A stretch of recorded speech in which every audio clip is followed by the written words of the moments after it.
Allah bir bəndəsini sevərsə, Allahın sevgisi haqqında biraz danışmaq istəyirəm. Allah bir bəndəsini sevərsə, xoş o bəndənin halına. Bütün rəhmət qapılarını onun üzünə açır. Və onun dininə, imanına zərbə vuracaq şeylərdən onu qoruyur.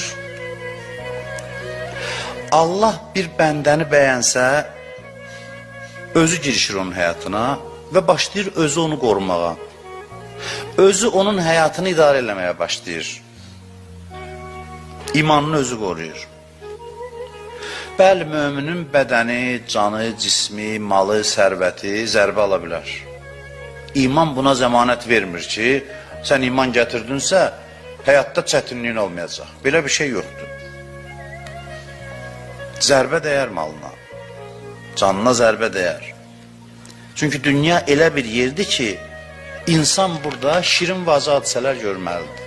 İmanlı oldu ya imansız, fərqi yoxdur. Bu barədə heç kəs sığortalanmıyor.